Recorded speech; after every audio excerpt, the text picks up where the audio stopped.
the blood creeping up from the heathens. Got will, got fight, got pride, got reason. If they wanna go eat, then you know I'm gon' feed them. If you're coming for me, hope you're ready for it.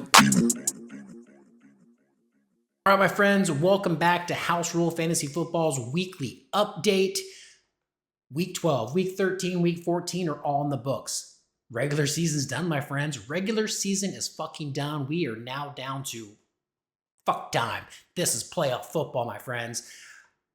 Who cares about what's happening in the NFL? It's only what's happening in House Rules Fantasy Football. All right, so let's go ahead and just break right in to the week that was Week 14. All right, so as we're going to take a look at Week 14, first off, I need that shit to pop up on my screen.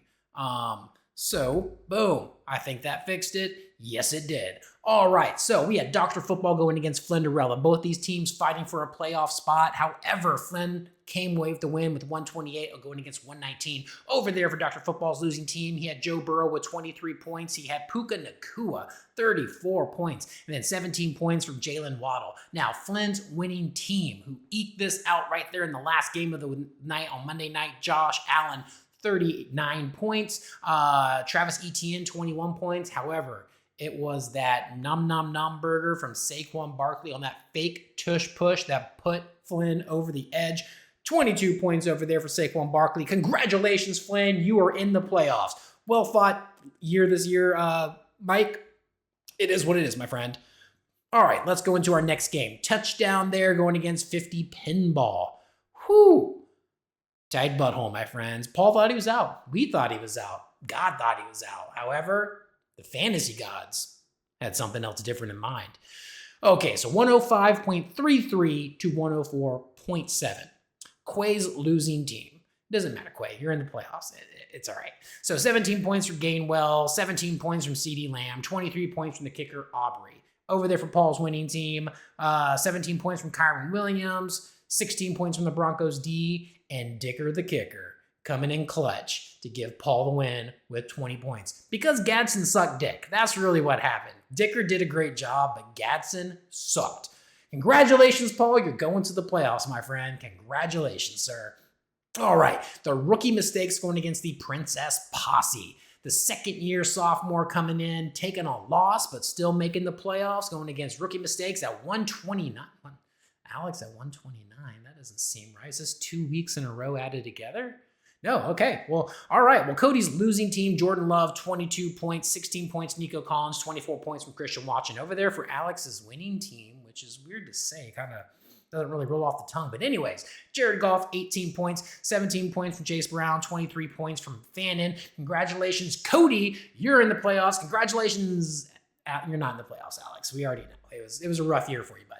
All right, so not last place going against CK Cronies. We had a little unexpected tally bowl going on. However, Brett fell 82 points to CK Cronies 108. Brett's team, 21 points from Lamar Jackson. Ooh, Tootin 0.45 in the negative, all right? Tootin should be called Sharton because he definitely shit the bed. 13 points for Brock Bowers. Over there for Christian's winning team, Dak Prescott 20 points. Corum, like this guy...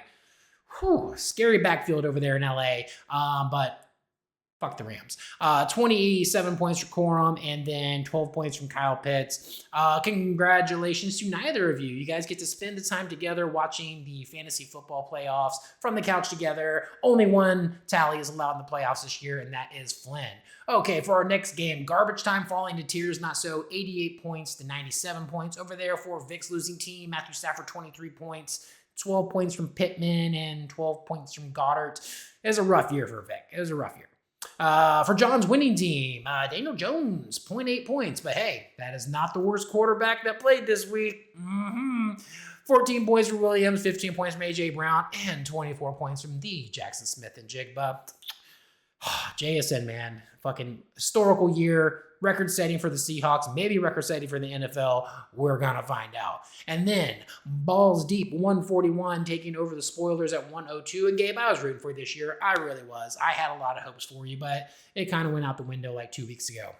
Anyways, Bo Nix, 16 points over there for Gabe. Jamar Gibbs, 34 points. God damn.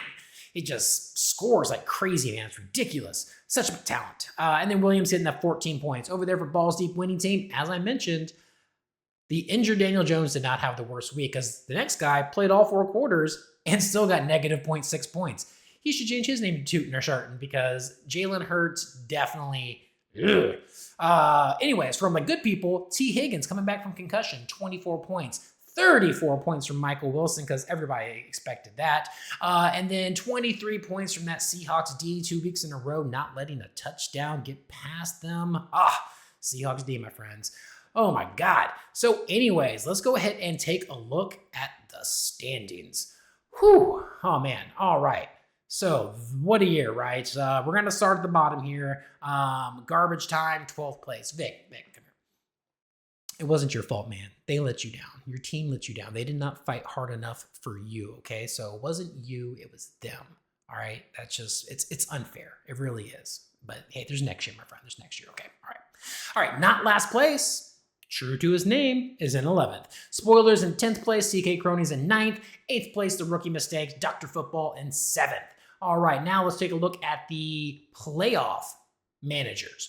Princess Posse in 6th place, Flinderella in 5th place, Touchdown there in 4th place, Tear Does Not Sow in 3rd, Balls Deep in 2nd, and 50 Pinball in 1st place. Quay, you were supposed to rotate that out. That was very selfish of you to keep 1st place all the way till the end of the season. Shame on you, Quay. Anyways, with that being said, let's give a big round of applause to Flinderella with most points of the regular season with 1811.26, followed behind 2nd place 1699 with Balls Deep, and then 1642 with Tear Does Not Sow. Yeah. And then most or least points scored this year. We already know. I'm not going to look at it. It's Alex. It's like 1280. Yeah, 1280. Yeah, there you go. Most points scored against. Wow. 1694 going against Gabe. Gabe, you fought against all the odds, man. You really did. And then I want to say it's like 1585, the Princess Posse. And then 1561 for Flinderella, most points scored against. Who had the least points scored against them? 1452 for Quay. Quay had the least points scored against them, and I guess that's why you hold down 1st place. Congratulations. Anyways, we have our playoff contenders. We have our consolation contenders. Now let's go ahead and take a look at those brackets.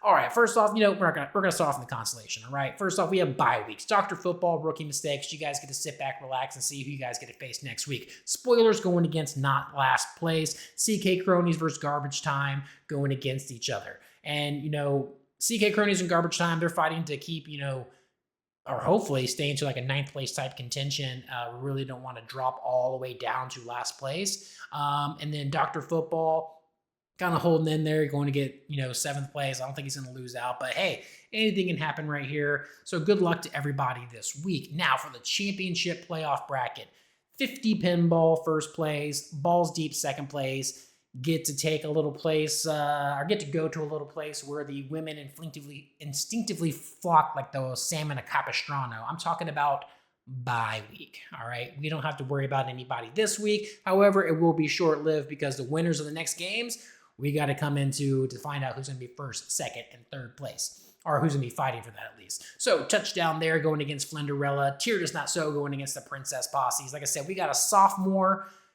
manager in our league with Cody, who's now in the playoffs for the first time. We have Flinderella, who is a lifetime bridesmaid, who's always made it to the altar. He's gotten most points. He's had great seasons, just never got to tie the knot. And then you have 4 former champions. Who's going to be the one this year? We got some dark horses here. Cody's a dark horse. That's a very sneaky motherfucker, okay? So everybody keep an eye on that. But man, I can say this for the first time this year, just good luck to everybody this week. Good luck to everybody this week. And I mean that from the bottom of my heart. I want everybody to win. I really do. But only half you can. So we're going to find out what happens in week 15 of the first round of the playoffs. And with that being said, my friends, always remember house rules.